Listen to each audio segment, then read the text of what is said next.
If you've ever looked at your life and thought, how the hell did I end up here? Then this episode is for you. Today, I'm sitting down with my girl Angel, who's gone from toxic love, divorce, to finally finding something that's stable and for her. We're talking real deal glow ups and all the mess in the middle, what it takes to unlearn survival mode when you finally meet a good man. Okay, so let's get into it.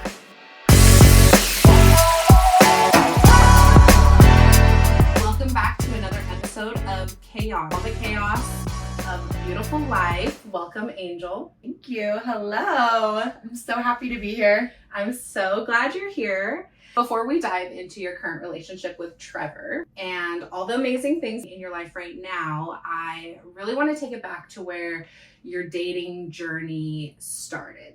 So, oh boy. So that's far back. Yeah, let's take That's kindergarten for me.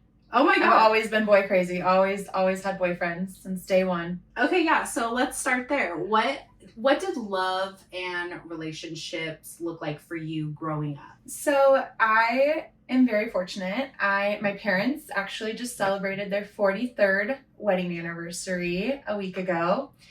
And I grew up with a stay-at-home mom and a dad that provided for her, and they just had the sweetest love. And their story was, sweet, innocent, Christian girl, met a naughty, bad party boy, and he changed all his ways. Dad was the bad boy? Yes. My dad was nicknamed Crispy in high school, and it was always just the life of the party. And I get that from him for sure. My mom was fun and liked to enjoy things too, but she had a much more innocent upbringing. Their love and foundation and example for me, and I would say my siblings, was just very unconditional love and sacrificial love, and they really painted a beautiful picture of what it means to be in an intimate, caring, long-term partnership. I'm dead at Crispy. So I know. From what I know about you, and you saying dad kind of was a bad boy, do you feel like you kind of went for bad boys? Yes, I definitely, especially my first serious boyfriend. I didn't really actually have committed long-term relationships throughout middle school or high school. I didn't even have my first real boyfriend until I was 19. And he was a bad boy, super bad. He and I got into lots of trouble together. It was so dysfunctional. Oh my gosh, something straight out of a trailer park. I'm not kidding. Just. How did you guys meet? We met in high school, and he copied off my papers in English class. And he was a football player. I was a cheerleader, and same thing. He kind of was a naughty boy, but with potential and wanting to eventually settle down, so he seemed. And so I was really drawn to that fixer-upper type style of a guy, I guess you could say, or personality, where there's the potential but a lot of maybe darkness surrounding it. That went on and off for about 7 years. I was the other woman in the relationship to start. Oh, really?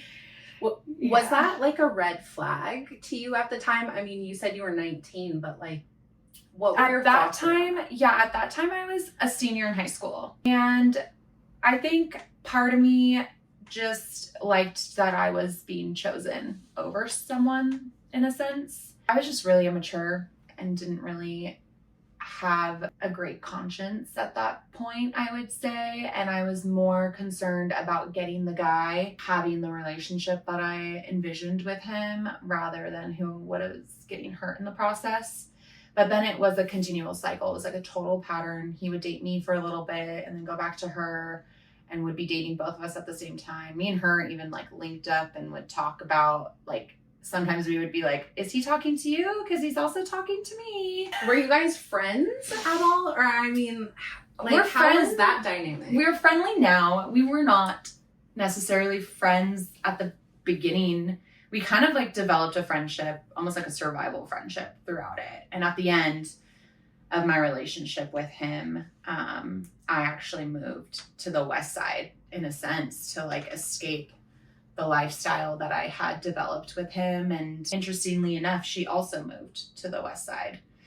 And one of my last visits over there, I actually met up with her and we went to a bar and watched one of our mutual friends play music there, and we had a good laugh. And it had been years since either of us had talked to this guy anyway, so it's kind of just a whatever thing now, but she's a really sweet girl, and I'm glad that we were able to salvage any type of relationship out of that, because it was really messy for a long time. Holy cow. What kind of was the final straw with that relationship? Well, one of the last times I saw him in person on an intimate level, I was living on the West Side. As I said, I moved there after getting fired from a really good job because I was not showing up for them like I should be. I was, I think, 22, 23. And as I said, it was a toxic relationship. Like I remember I was a receptionist at an eye clinic, and I remember sitting there, and we weren't supposed to have our phones out, of course, because I'm dealing with patients and I'm supposed to be, present. And my phone was in my desk drawer, and he called me back to back like 50 times because I wasn't answering. He was like accusing me of not being at work. And I think that was kind of the straw that broke my boss's back, and I got fired because he was like, we can't have this dysfunction in the office. And I moved to the West Side. I was living there. I came home to visit. I met up with him. I was not in a good place. I was abusing substances, abusing alcohol. I met up with him and we got in a huge fight. He literally almost ripped the car doors off of my brother's car. And we were screaming at each other, got kind of physical. And that was the last time I saw him in person. And the mom I was living with at the time the mom I was nannying for, was like, you're never gonna talk to him again, or we're not doing this. Like, you can't live with me, and I'm done. Like, I see what happened. I see it on you, and it's not something I can like live with you doing anymore under my roof. And so I go back to Seattle. He tries to call me to apologize for this horrific fight by playing by playing the Adele song Hello. No. It's me. I'm like immediately hanging up in my mind. What did you I literally think that is the last time I spoke to him. And then fast forward like 10 years. This was just a couple years ago when I was at the apartments up north and working there. He came in as my plumber. And I almost pooped my pants. I was like, oh my God. I have not spoken to this man since that all happened. And I mean, at this point, like, we both have moved on. We both have kids. And I'm just like, well, you're my plumber now. But yeah, so that was my first relationship. And then immediately after that, I started talking to my ex-husband and dating him. So it wasn't a whole lot of...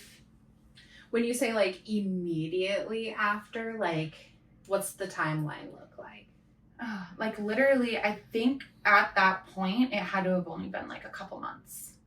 And my ex-husband was friends with my friends, basically. And so I, broke things off with him. And even when I broke things off with my first boyfriend, I, as I said, was boy crazy. So there were lots of boys in between that I was having fun with, or like I still went on lots of dates and like was talking, like had talking stages or situationships, I guess you could say now, with a handful of different guys. But in regards to like long-term, he was my boyfriend. I was like posting about him. It was him.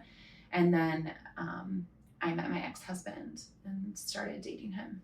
Do you feel like you had enough like dating experiences in between those times? Like, I guess only a couple months between like your first real boyfriend that was like real toxic and tragic, and then going into dating your ex-husband.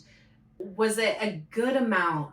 Like, no. Looking back for a young woman, do you think? I'm like, no. If I could go back and give myself advice or, do things differently, I think I would have encouraged myself to not settle so quickly. I think I just was so quick. I think looking back, if I could have done things differently or given my past self advice, I would have encouraged me to date more and to date with less like serious attachment. I think I wanted to settle and I wanted to have a partner so bad that I was just like quick to move on to the next thing that I saw potential in regards to marriage and babies and living that life. And so I think if I were to go back, I would have tried to slow things down more and date more. At this point, you're meeting your now ex-husband. How old were you? I was 23. I was living in Tacoma area, not making good choices. I was working Victoria's Secret and Red Lobster simultaneously, like interchangeable. My schedule was dumb. And I was a nanny. I had just gotten arrested and spent the night in King County Jail over on the west side for DUI. I totaled my car. I was so lucky I didn't kill myself or somebody. At that time, that was right when I was starting to take things seriously with my ex-husband, because I remember I crashed my car and went to jail and basically ghosted him for 3 days. And he was like thinking it was over and I wasn't interested in him anymore. Like, are you not interested? Yeah. And then I had to reach out to him and be like, hey, sorry, I went MIA there for a couple days. I, got arrested. So that was fun. And then it was quickly after that, like that happened in June of me being 23. And it was just November of that same year that I moved back home and really fully committed myself to being with him and trying to build my life back up. Did you move back home for him? Yes. And for a big sense of mostly like just wanting to get away from the lifestyle I was still living in on the west side in regards to, going out all the time. But that's also what drew me to my ex, was he was engaging in that lifestyle too. It just was more appealing because it was with all my friends and it was back home and I could move in with my parents and, start trying to build my life back up and, in a sense, get my craft together because it was scattered everywhere. I did not have any ducks in a row at that point in my life. I didn't know what I wanted.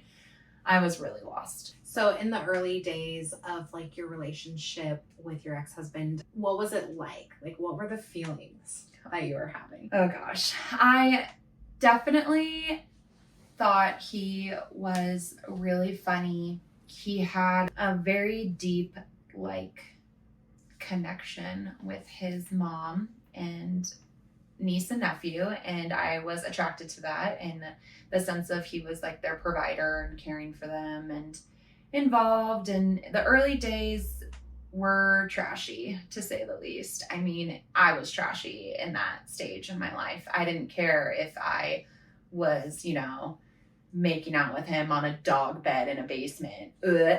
Like, so embarrassing. Oh my God.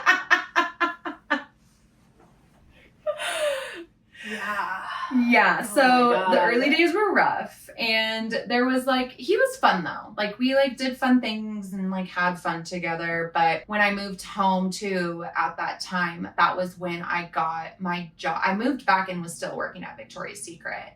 And bless my dad, he would take me to my shift at 4 a.m. because I was setting up the shop. That was my job there. I wasn't just a sales associate. I did the back work too.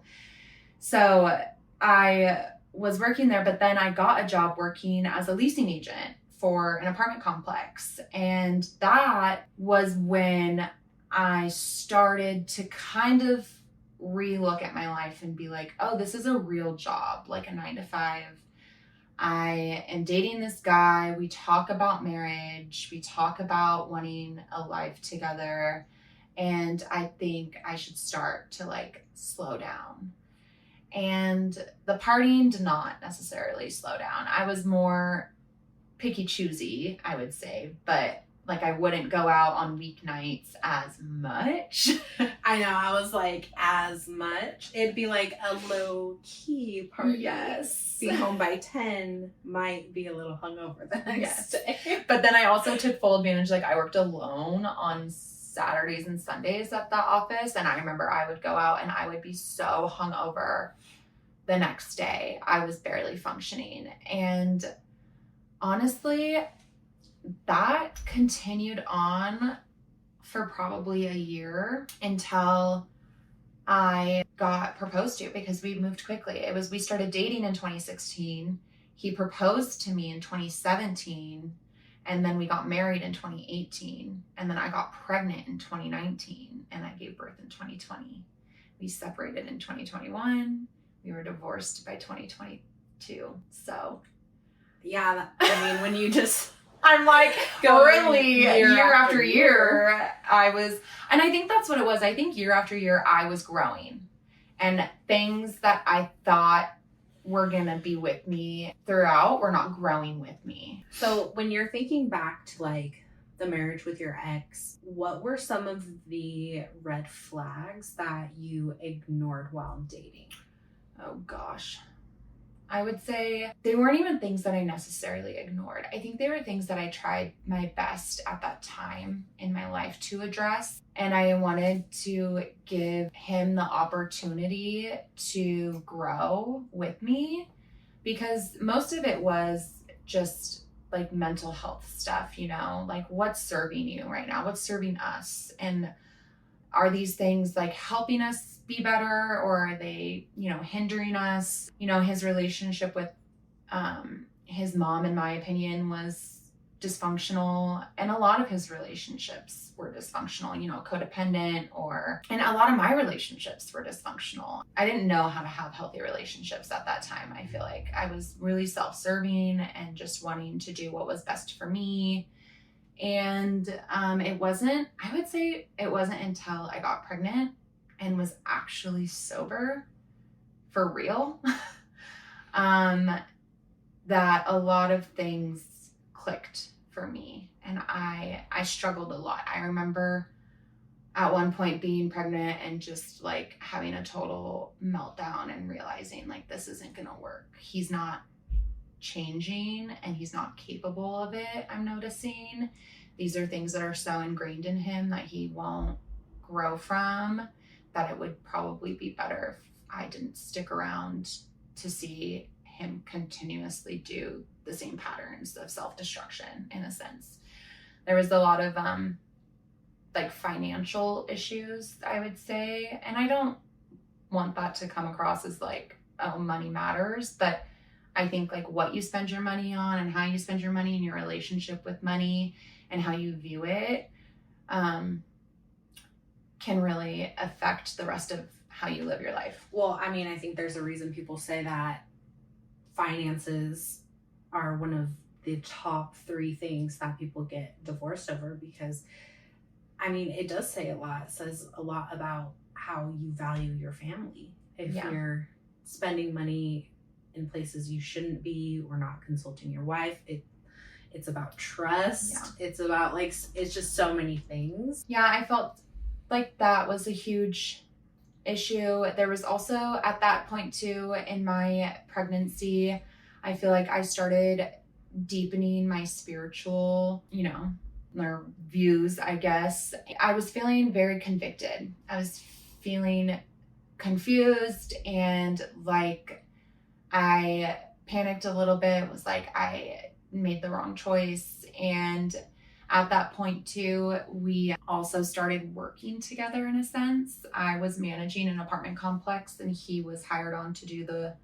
construction for it. And that really opened my eyes too. I started just not feeling like I could stand by his choices as his partner. I was like, these aren't choices that I agree with anymore. And that was just, and there was just no conversation, like healthy conversations being had, and we just couldn't do it. We tried couples counseling. I'll never forget that when the counselor like separated us, and he just basically told me it wasn't like, he was like, you need to not continue.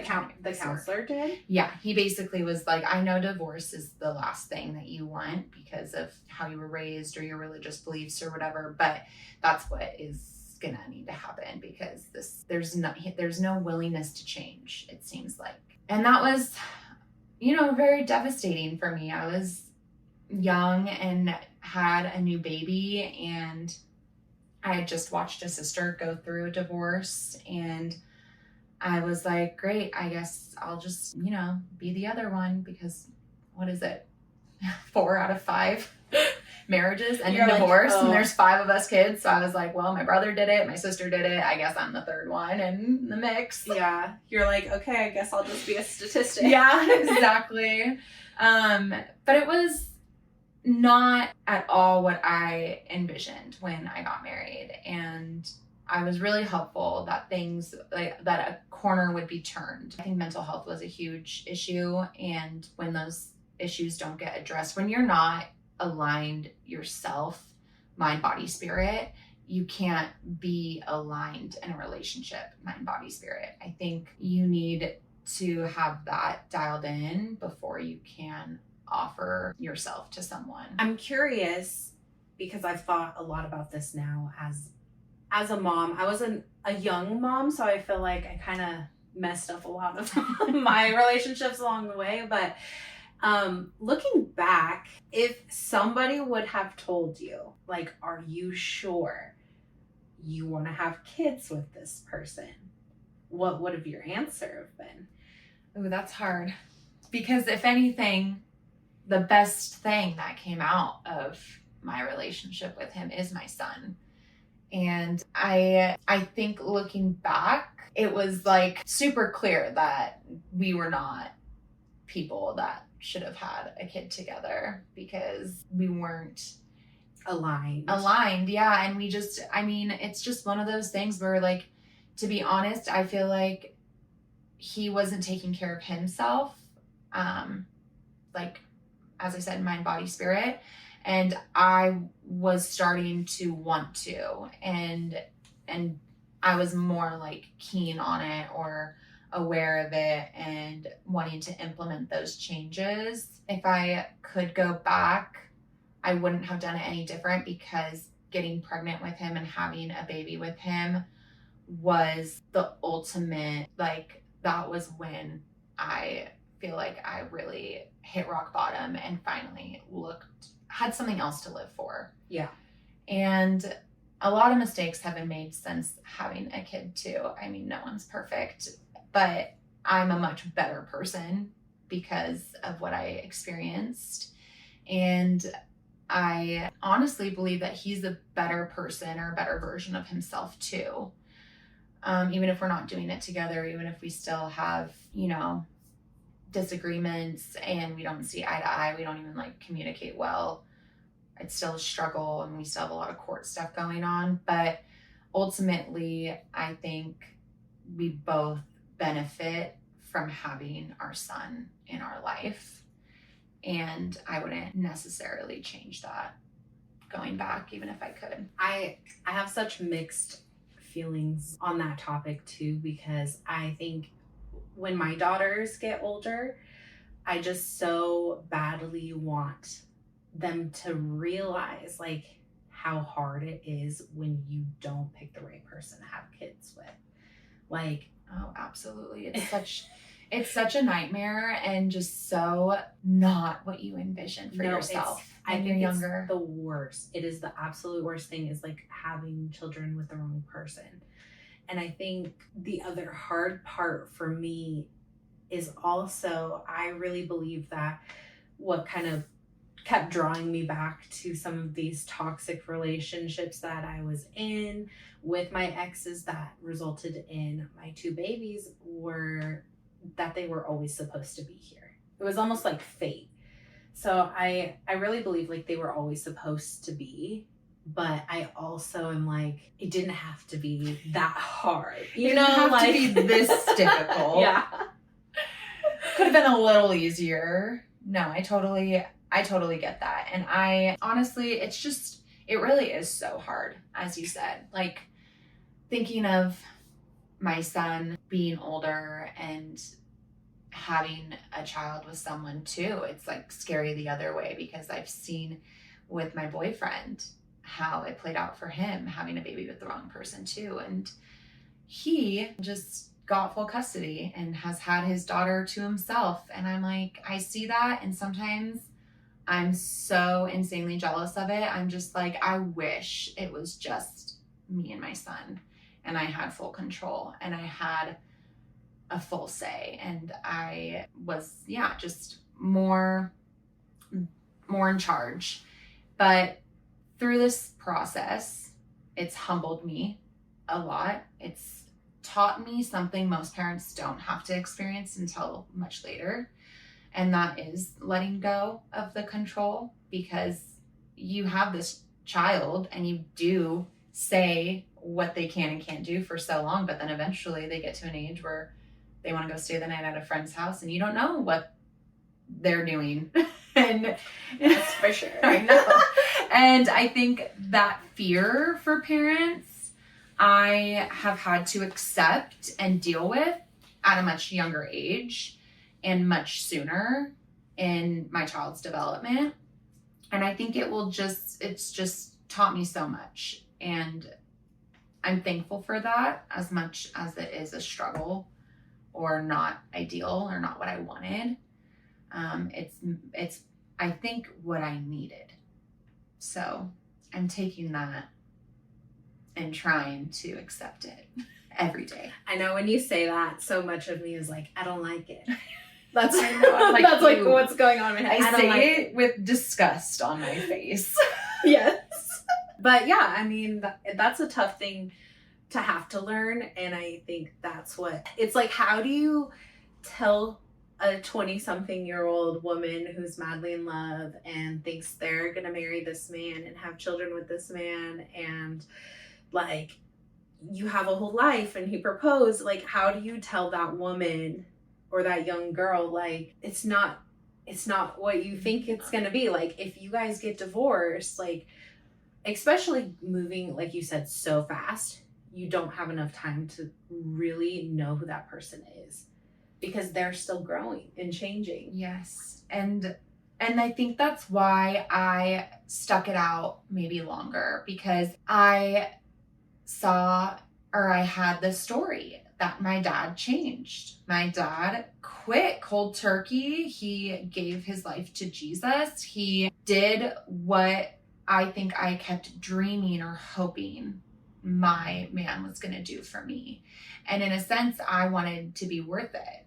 And I struggle with that still, like my self-worth. Like, oh, I wasn't worth him being better. I wasn't enough for him to want to change certain behaviors or patterns within himself to be a better person for me.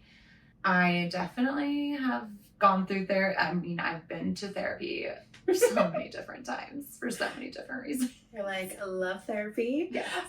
Currently in it and still riding that wave. I'm like, this is the best thing. So was it motherhood that made you choose yourself and like make those decisions? Like you mentioned, during pregnancy, you started having the sober realization of like the situation that you were in. What was it? And how did motherhood like impact your final decision to leave? So it 100% is what drove me to finally choose myself. In a sense, I think it was more like I was choosing my son. I was like, I want to give him the absolute best life.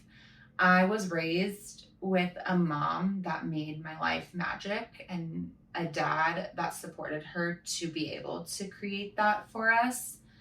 And I just wanted that for my own child. And I saw what our life was and where it was going. And I was like, there's just no way. I won't be able to pour into my son, or I don't have I'm not stable and in a stable relationship. And I want to offer my son stability. And I want to make sure that he is given opportunities and set up for success mostly. And it was hard to envision that when I felt like my partner was not setting himself up for success. Yeah, there was a lot of nights or moments with my son where I was just nursing him or having those sentimental moments, and it was like I was alone in it. Like I wasn't sharing that with someone. And I had the thought that if I want to give him the life that I want to give him, I have a much better chance of doing that if I do it alone. Like, this is now holding me back. This is now taking things from me that I don't want to be, like, I don't want to be spending the energy and pouring into this grown man when I have a baby that I'm trying to raise. Like, I had to choose what to do. And in that moment and where things were going financially, I mean, it got to a point where it was just bad. Like, my ex-boss did sue my ex-husband, and I was like, I can't have, like, you know, bankruptcies, lawsuits. Like, I don't want to be in trouble with the courts. I was like, I don't want to be on this train. And it was, my dad said it to me once. He was like, you know, my dad said this with my first relationship with my ex-boyfriend. He was like, you know, you're on this merry-go-round, and you're going to stay on this merry-go-round with this guy until you get sick and want to jump off. And when you're ready to jump off, me and your mom will be here to catch you. And we're sitting here, and we don't want to see you get sick on this merry-go-round, but you're going to keep doing what you're doing. You're a grown woman. And I had that thought in my marriage too. I was like, I see this merry-go-round, and I just see this downward spiral, like these patterns that are being repeated. And it's just, there's no acceptance of it or acknowledgement of it. I'm being now told that I'm like crazy and too sensitive, and, you know, like, this is just how I am. You're either going to like it or not. And I was like, okay, well, I'm not going to like it, and I'm going to leave. Yeah, actually, I'm not. I'm not. Yeah. Did you feel supported by, like, your friends and family when you made the decision to leave, and absolutely. when things started falling apart? Yeah, I am very fortunate with my tribe of people that I have around me. And honestly, through that, I also gained a deeper sense of appreciation for those people who are my people. I even had that thought of, like, it doesn't matter who I date or who I'm with or what relationship lasts or doesn't last. I know no matter what, I'm going to have, you know, this list of people that will always, like, those are my people that I'm going to have through the rest of my life. And we'll be old and gray together and be like, remember my first husband? My first. I'm on husband number 4 now. Okay, hopefully not. Yeah, hopefully not. But, you know, and so there was a lot of people that supported me through that, and ultimately too encouraged me that it wasn't my choice. Like, I didn't choose divorce. There was a whole nother person making choices that led to that too. And so I think sharing it with others helped me not hold on to so much guilt and shame around myself and feeling like, you know, it's all my fault, or maybe I should have, like, tried harder, or, you know, maybe maybe choosing this was a mistake. But ultimately, looking back, like, we both made choices that led to it. So I can share. What's something that you wish people understood about leaving, like, a toxic relationship or an unfulfilling relationship? I would tell anyone who is facing that it takes so much strength and courage, and you are so strong if you're able to make that choice, and it's not for the weak, and it is going to ultimately benefit you in the best of ways. And peace is something that I think everyone is striving for. And if something is not serving your peace, that is where you need to, you know, draw the line and build up the strength to choose peace over anything else. If you could go back to the girl you were before the relationship, what advice would you give her? Slow down, sister. Pause. Wait, pause. Like, literally just, yeah. And I think ultimately it would have been really beneficial for me to have done maybe some of this like soul searching sobriety before committing myself to a relationship. Yeah, and a marriage. Yeah, definitely. Because looking back, it feels just so like naive almost. Like, I don't know if, I mean, I like to think, and I do believe I'm such a sentimental person that I know, like looking back, all of like the details of my wedding, my ring, my vows, like all the effort that went into it was all based in love, and I really wanted it. And I think I just had such a deep desire to make it work that, and I'm like stubborn in that way. I'm like, oh no, it'll work. We're doing it. Yeah, like, no, this is, I'm this. gonna make it work. Like, I was like very determined to have it be what I wanted it to be. And I think surrendering that was hard. And it took, as I said, like literal professional help to see that it wasn't going to be what I wanted it to be. Like the work was not enough from just one side. Yes. And I've learned so much just about relationships in general, not just a marriage and an intimate relationship, but it has changed my view on my relationships with my siblings and parents, with my friends, with, oh my gosh, I remember it changed my like thoughts on even like my relationships with coworkers and stuff. Just how much energy do I really have to put into trying to get my point across to a brick wall, you know? Like, it's like some things you just have to walk away from, or you just have to get okay with, in a sense. It helped a lot. I mean, therapy through it helped me kind of open my eyes to, as I said, like what was serving me and what isn't, and what do I want to keep putting my energy into versus not like put my energy into it anymore. So what was the first thing you did after the divorce that made you start feeling like yourself again? Oh, hitting the gym.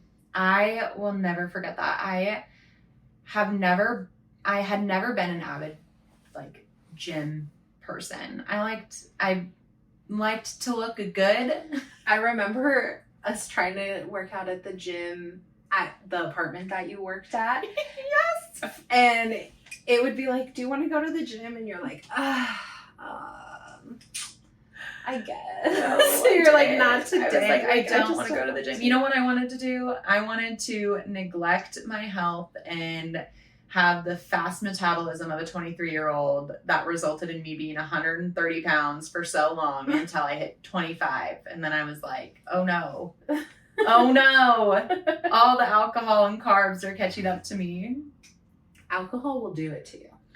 Oh yeah. It really will. It did it to me. Yeah, and babies. So I had all of this like aggression and energy, and I didn't want to go back to, binge drinking, and I didn't want to go back to old habits.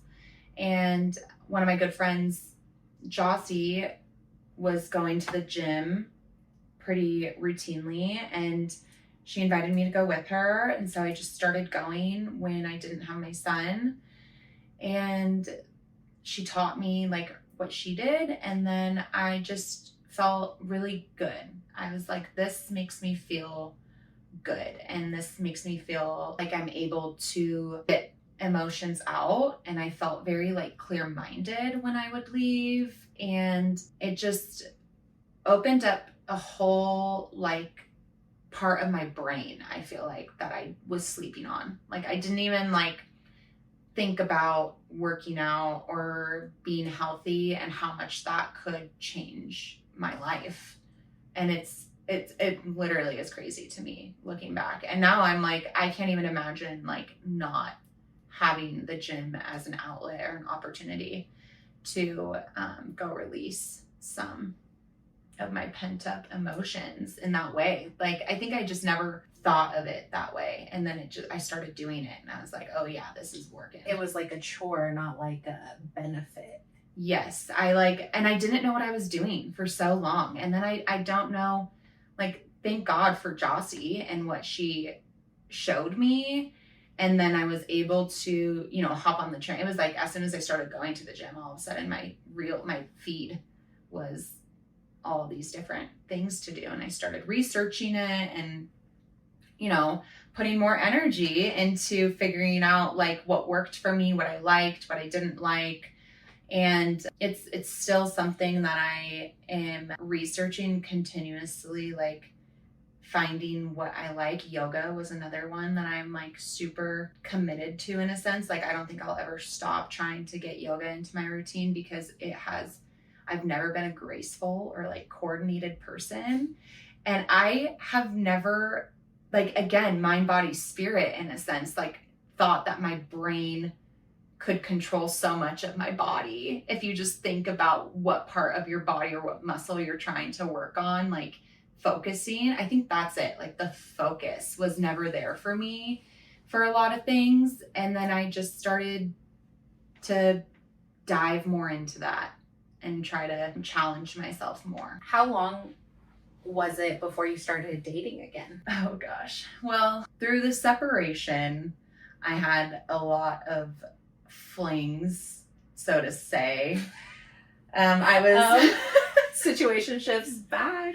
Yeah, not great situationships either, I will say. I made some poor choices and choices I'm not necessarily proud of, but I was definitely in survival mode. I did not know what I was doing, and I was trying to get any boost of serotonin that I could get. So once I was officially divorced, because we were separated for like a year. He moved out of our home in 2021, but I don't think we were officially divorced until 2022. And as soon as we were officially divorced, I did hop on those dating apps and I had my fun.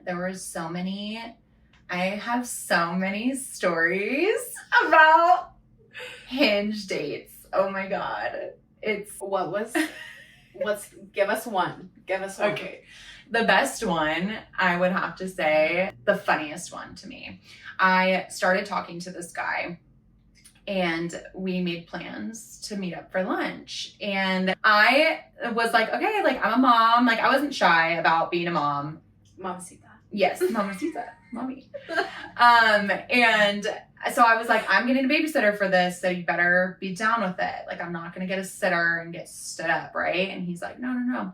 So we have plans to go meet up for lunch, and I am like ready. I just dropped my kid off and I was like at home waiting, and he just does not reply to me. Like totally not responding to my texts at all. And I give it like, I think 5 days went by, and I finally get a text back from this 28-year-old boy. And he claimed to have had a stroke and that he was hospitalized for 3 days. And I'm so crazy. And I had just gotten out of like such a big lying relationship that I was so tempted to be like, send me the hospital bill. Like, show me. Oh my God, I would have. I would have been like, prove it. Instead, I was just like, okay, whatever. Like, this is fine. We'll meet up still today. And so I met up with him, and I called him Stroke Boy for a long time because I was like, there's just no way a 28-year-old had a stroke. And then went on a date with me 5 days later. Like, we still went out, and he was like, fine. I was like, if you had a stroke, like, wouldn't you be like, not fine? I would be trying to date long enough to like get the story. I would be like, hey. Oh, he told me the whole story. Like he like claimed he like passed out, that a friend found him, took him to the hospital. He wasn't from Spokane, so he had like no family here. But the whole thing, even still to this day, I don't believe you. If you ever listen to this, I know I don't believe you. Like, what a story. No one believes you. Not one single one of my friends thought that was true. Also, like a red flag. Yeah. Because I know, like, if you're having a stroke at 28, what is wrong with you? Yeah. You're not going to be living much more. Like, no. Okay. Well, I mean, yeah, like, that's a big red flag. Like, yes. So how long can this relationship that was really just last? one of the many guys that I talked to. And at one point I had like a whole little roster. Like I had like maybe 3 or 4 guys that I had already gone on dates with, knew I could maybe go on another date with. And then I sold my house and I deleted the app. I got my dream job at my dream property. And I was like, I don't want to focus on entertaining. I like called them my boyfriends because I had some, like, I felt like so many. Yeah. I like look back, it was 3. All the chats. Yeah, all the chats. Yes. And they were, honestly, at that point, I was not taking dating seriously. I was like, I think my age range was like 23 to 43. Like I was like, I'll take whatever I can get. I just want to have some fun and like meet who I'm going to meet and we'll see. Like, honestly, I was like, I just want some free meals out of this. Like some hot makeouts. Giving dating a bad name. You can't admit that to I boys. know, I'm sorry. We'll cut that out. Yeah, as I said, there was no one that I was taking seriously at all. And then I was starting to take my career seriously and I sold my house and was moving into an apartment and like restarting. It really felt like a restart for me. And honestly, I was pretty thriving in that era. Like I look back and I am like, wow, she had it going on. She was hot shit, not gonna lie. I really enjoyed that part of my life. And then I got settled in my apartment. I was more settled in my routine with my son. And at that point, I had him pretty much all the time. It was right after my 30th birthday, actually. I turned 30 in September and I was like, I'm gonna get back on the dating app. I'm gonna see if I can build a roster back up because I'm kind of bored. You were ready to pull guys for chats again. Yes. I was like, I need a free dinner. You're like, Mama's hungry. Yes. Mommy's hungry. So is this when you met Trevor? Yes. So I got back on the dating app, switched my page up a little bit, or my profile up a little bit. And it was just a couple weeks, like after my 30th birthday, that we matched, and he was just really easy to message, really was adamant on pursuing me in a sense that like he set up the date and we met for lunch at Twig's the day after. It was like the Sunday of Halloween weekend because I remember we almost met up on that Saturday night because he invited me to a Halloween party and I was out with some girlfriends. But I remember the girlfriend I was out with, I was like, oh, I don't want him meeting her because she's super intimidating. She doesn't really like guys. She's like mean to boys. And I just felt uneasy. And then it actually worked out because he texted me and was like, oh, this party is super lame and you like should not come to it. And maybe we can meet up tomorrow. So we went and had lunch the next day. And I remember we met at like 1 or 2 and he was like, oh, we met at 1 and he was like, I just have to be out of here by 3 because I have to go do something. And at this point, I already knew he had a teenage daughter. So I was like, oh, maybe he has to like take her to something. It wasn't until several months after dating that I found out he had another date that he had to hurry off to. Oh, he is so busted. Oh my gosh. I found that out thankfully in Mexico. So I couldn't be too mad at him because I was like, well, I'm the one who won and I'm in Mexico with him now. So I can't be that pissed that he had a date after me. Yeah. It's hard too because it's like it should be like that. Like if you're not exclusive, if you're not closed off, then there's other dates to be had. But it also feels weird, I think, maybe from like juvenile relationships where like in high school you don't do that. Oh. But then as an adult, it's like it's normal to date several he people. didn't just have a date that night. He had multiple dates lined up that week. And he said that was what his therapist told him to do. He said his therapist encouraged him to go on multiple dates with multiple girls and not to just meet one girl and commit to her right away because that was his pattern. He was like I'm talking to this one girl and I like this one girl, so I'm going to blow off the other girls that I messaged and see if it works out with this one. And so, yeah, I feel honored, honestly. I'm like, oh, wow, you had 3 other dates and girls that you were talking to, but you picked me. I was the most interesting. Yeah. I mean, it's like, excuse me, but it's also like a confidence boost. Yes. And so I forgave him for that and tease him about that still to this day. And it's interesting though, because I was not like that at all. Even though I was trying to build up my roster, I did what I usually do. I met him, I liked him, and I didn't talk to any other guy once I started talking to him. What made you think he was different than what you're used to? It was very appealing to me that he had a teenage daughter and had full custody of her.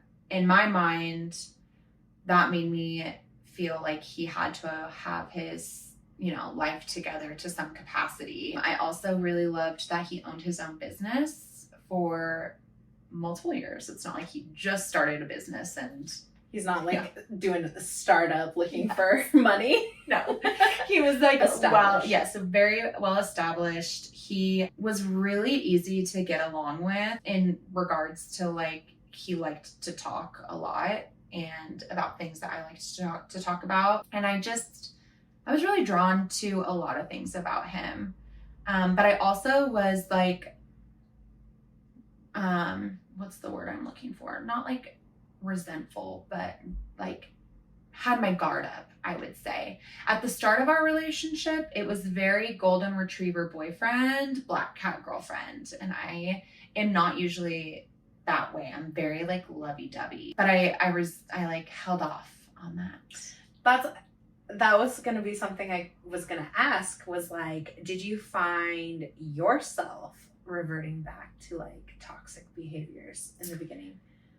Yes, I struggled in the beginning of our relationship. I did not want to fall in love again. I did not want to have someone take me seriously. I think I was really scared. And I just also was still determining whether or not that was what I wanted again. I was I think I had told myself my dream of having a happy marriage and, the white picket fence or more babies and all that stuff. I think I really told myself that's not your dream anymore.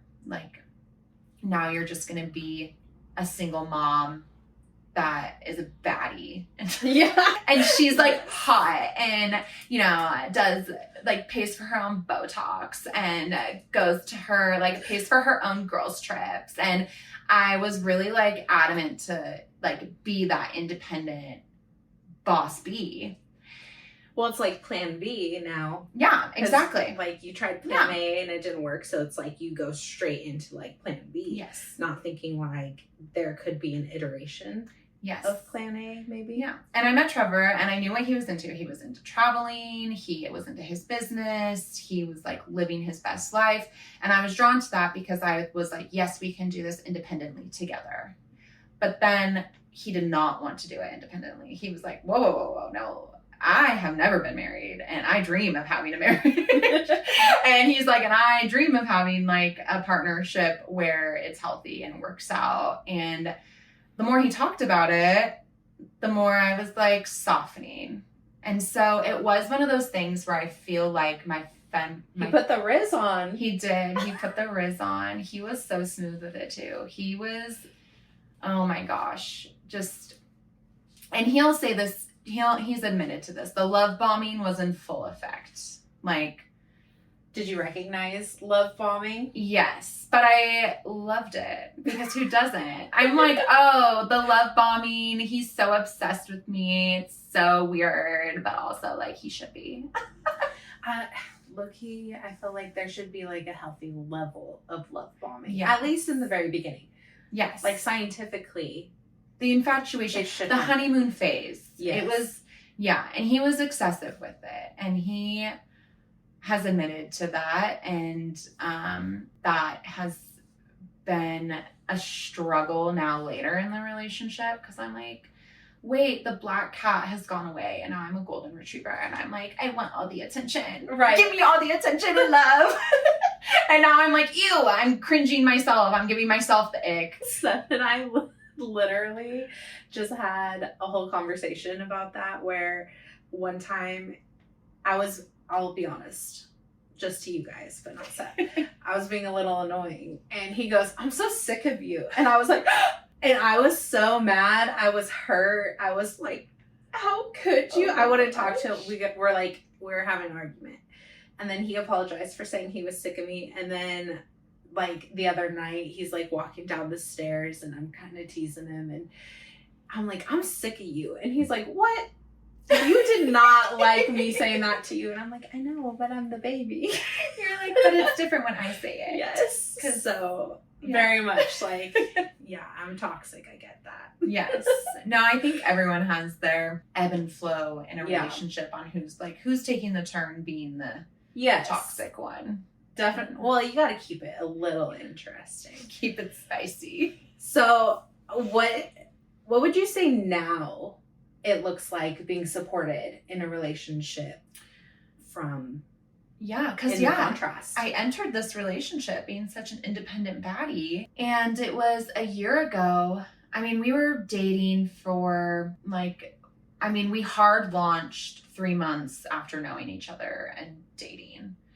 And then it was 6 months after our hard launch that he proposed. I mean, he had proposed since the day he met me. Like, wouldn't it be great if you didn't have to work? Wouldn't it be great if you could just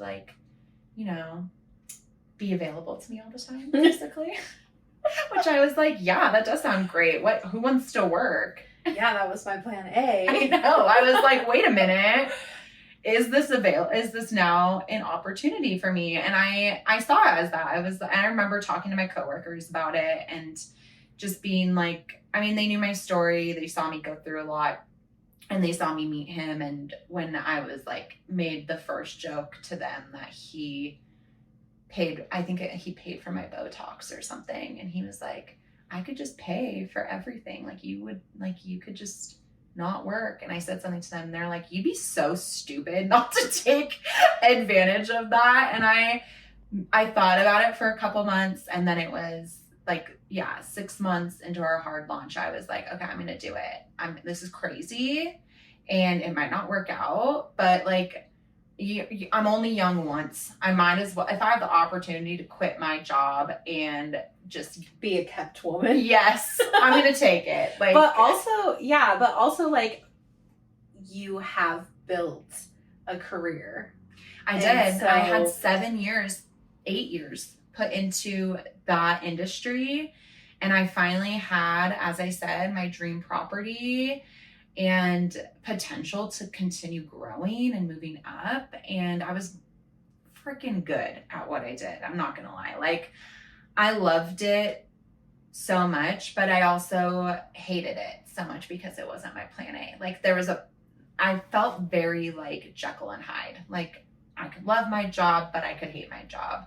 I woke up every day and chose the positive and chose to love it. But looking back, there was so much about it that caused me stress and that took away from what is actually important to me, which is being a mom and being a friend.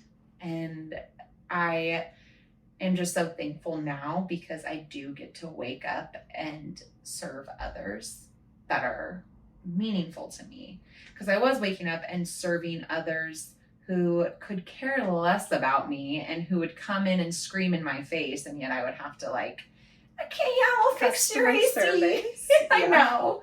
So it was refreshing and exciting to be able to dream of this dream again and allow myself to move into it. Do you feel like there had to be a level of trust between the two of you?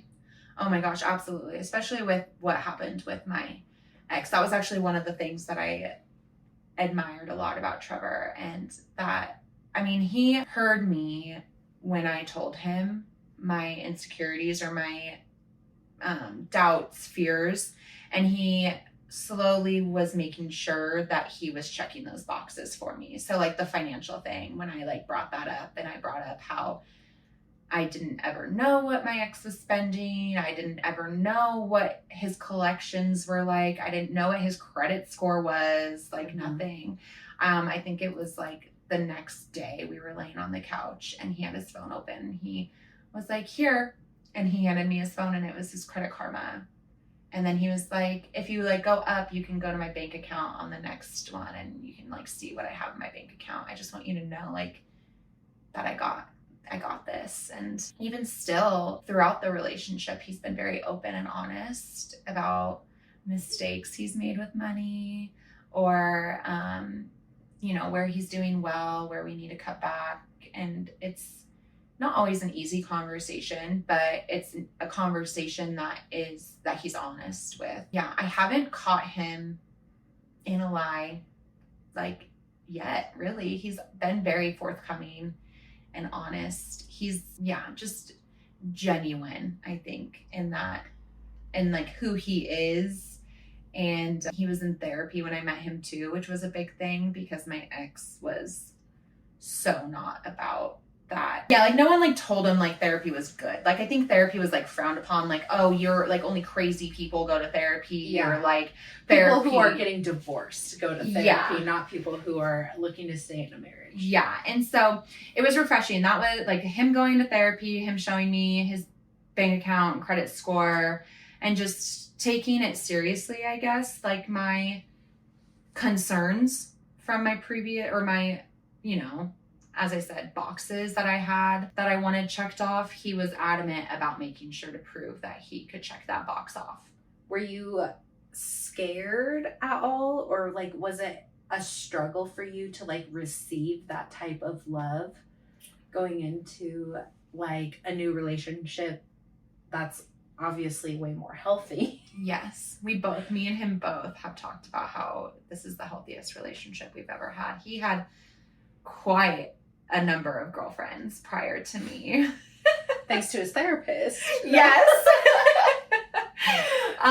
He's been, because he, like, comparatively speaking, he had maybe 7 or 8 serious girlfriends before me, whereas I had 2 boyfriends that I took seriously before him. He made it really easy for me to soften and receive it. I think what I struggled with the most was taking it seriously. Like I was all open to receiving, but I think I held back on giving it as much. Like I was like, oh yeah, like I love you, you're cute. But it took a full year of knowing him before I really gave my first like confession of love to him. And I remember it because I had moved in with him. We had celebrated my birthday, and his birthday is shortly after mine. We're both Libras.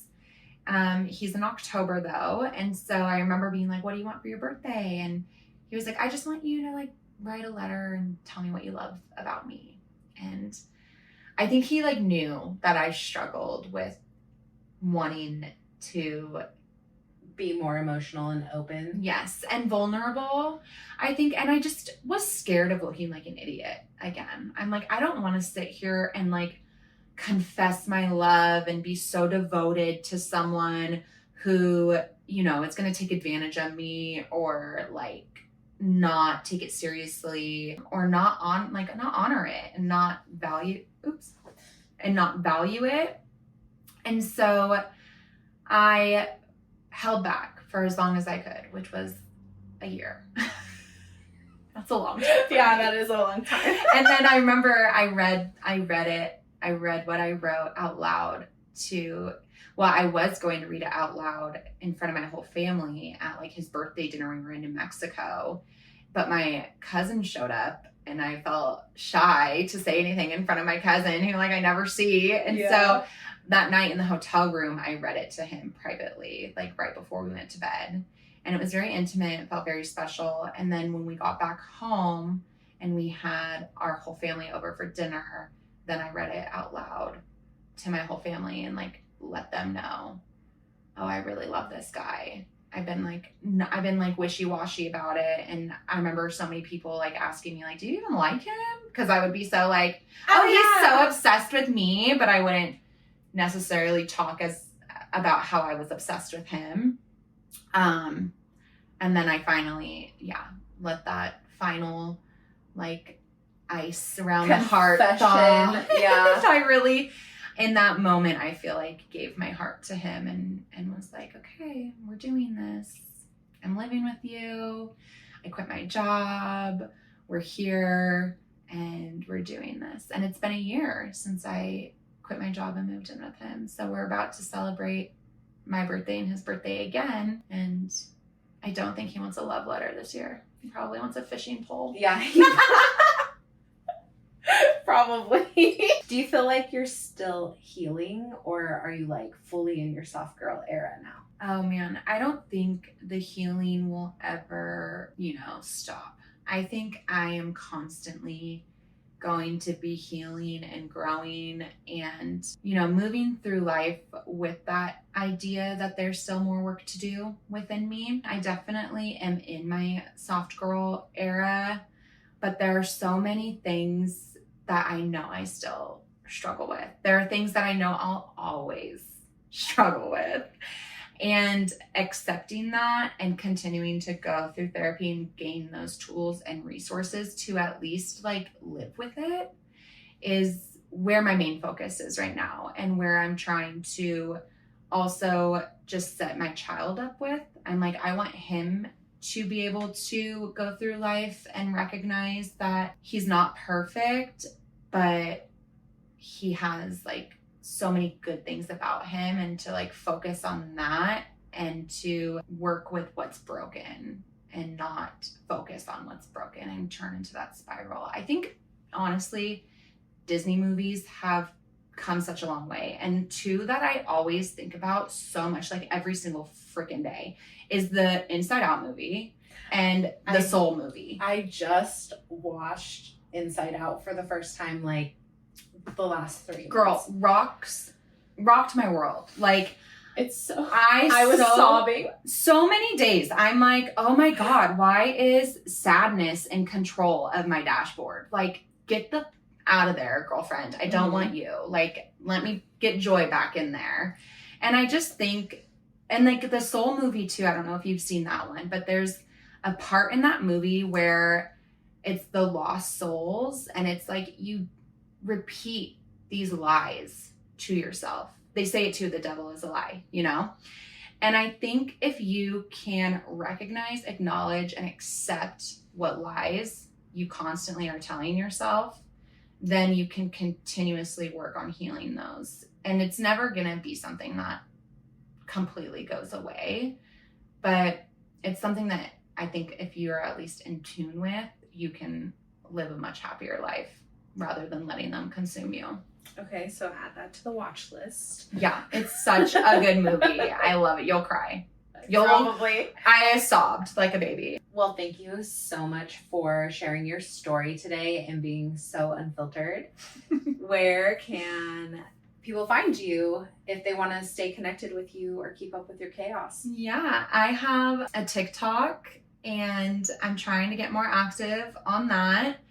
And I'm also on Instagram. I'm under Champagne Mommy because I'm a huge Drake fan. And if you know, you know. And if you don't, I just sound like I like champagne, which I also enjoy tremendously. So yeah, I would say Instagram and TikTok are like my 2 platforms that I enjoy posting on the most and I'm most engaged with. And thank you guys so much. Let me know what topics you'd like to hear for any upcoming episodes. And please don't forget to rate the show wherever you're listening. It helps so much. Okay, bye.